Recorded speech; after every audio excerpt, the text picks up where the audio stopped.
recevoir. Il va dire, je vous ai entendu. C'est un choix. Je vais orienter, je vais demander à tel ou je vais faire recours aux autorités concernées de prendre le dossier en main et pour trouver une solution. Ça va prendre combien de temps?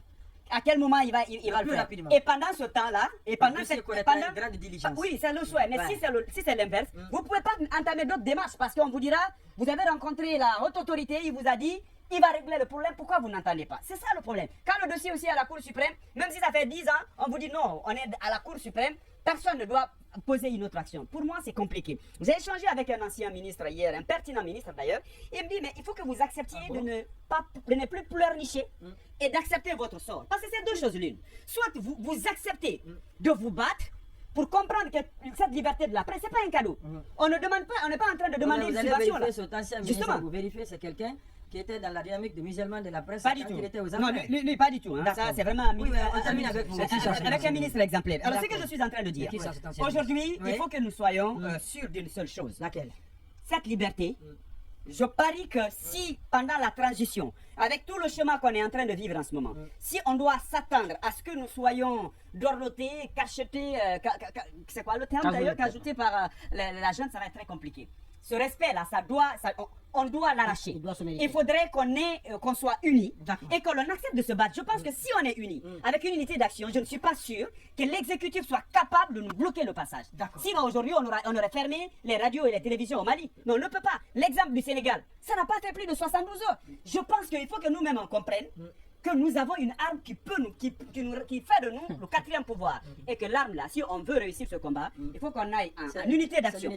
Qu'on aille en unité d'action. Et c'est ça seulement qui est de cela qu'il s'agit. Si ce n'est pas le rapport de force, le reste, je ne suis pas sûr. On va aller avec Thierno Amadou Mbone Camara. Oui, vous êtes d'ailleurs par ailleurs un des vice-présidents du conseil d'administration de la Maison de la Presse. Vous n'étiez pas au rendez-vous d'aujourd'hui, mais la démarche a été discutée devant vous. L'accord est obtenu pour que cette unité d'action soulevée tout à l'heure par Sekita soit obtenue. Le syndicat est dans la danse. Le combat maintenant, c'est de se battre pour avoir un rendez-vous auprès du président de la transition afin de venir lui expliquer les problèmes auxquels la presse privée reste confrontée. Vous savez, ce combat, si c'était pour une quête d'image, on l'aurait abandonné depuis longtemps parce qu'on a suffisamment eu des caméras braquées sur nous. Il y a eu autant de réunions. Mais je pense qu'on est arrivé à un moment où, quand vous pensez à la souffrance des gens, vous ne jouez pas avec les démarches qui sont en train d'être faites en ce moment. Parce que vous comprenez l'enjeu qui est derrière. Ce sont des entreprises qui sont en train de mourir. On peut ne pas appréhender les conséquences sur la liberté d'expression parce que ça devient un terme juridique que tout le monde chante et tout ça. Et la liberté d'expression, le droit à l'information, la liberté d'opinion, c'est abstrait. Mais quand vous réalisez qu'il y a des gens qui sont au boulot, qui sont au travail, qui n'arrivent pas à être payés, et il y en a qui travaillent, qui n'arrivent pas à être payés, même si moi j'ai eu une bonne nouvelle avec Monument lors de notre rencontre la dernière fois avec l'ambassade de l'Union européenne, mais cette bonne nouvelle, je la partagerai avec vous. Je dis, quand on pense à ça, on se rend compte de la gravité de la chose. C'est effectivement pour ça que je ne suis pas parti à la réunion d'aujourd'hui. J'ai décidé de m'occuper de mes affaires. J'ai mon enfant qui est malade, parce que quand je vois que lors de la réunion précédente, on a évoqué, tirant les leçons de tout ce qu'on a fait, et on a mis sur la table. Je termine. On a mis sur la table. Je termine là-dessus. On a mis sur la table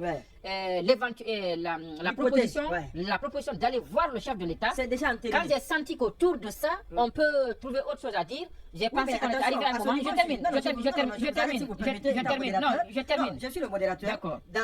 C'est dans la contradiction qu'est né le progrès. Autour d'une table, il ne faut pas tenir compte des différentes divergences, mais in fine, c'est la décision qui va sortir, c'est celle-là qui doit intéresser tout le monde. Mais dire que non, tel a eu telle position, unanimité. Exactement. Clair. Tel a eu telle position, je suis surprise, non, je concède cela pour vous. Vous avez été à toutes les rencontres, de toutes les discussions, vous y étiez, vous avez fait beaucoup d'efforts, mais l'important aujourd'hui, c'est cette démarche, elle est maintenant entérinée par l'ensemble de la presse. Comment ça doit être à l'interne? Ce qui doit nous intéresser maintenant, qu'est-ce qu'il faut pour décrocher justement cette audience? Vous ne me laissez pas terminer. Justement, je dis une fois encore que moi, il y a ces subjectivités, quand elles reprennent, moi j'ai suivi ce débat depuis le début. Il y a certaines subjectivités comme ça, elles naissent. Parce que là, on a obtenu l'acquis. C'est l'acquis qu'on a obtenu, ça veut dire que désormais, ceux qui avaient opté pour manifester, pour faire ça, et ceux qui étaient en train de faire des démarches dans les bureaux, tous, on se réunit, on a dit oui, la leçon est que c'est un échec. On n'a pas obtenu. Pour être réaliste, on n'a pas obtenu ce qu'on voulait. Alors, on dit, on se met ensemble, on prend une démarche. Est-ce qu'on réussira à rester dans ce carcan ensemble et à voir l'avenir ensemble et à faire des actions? C'est ce que je dis. C'est ce qui a été théoriquement arrêté aujourd'hui. Non, pas théoriquement arrêté. Non, vous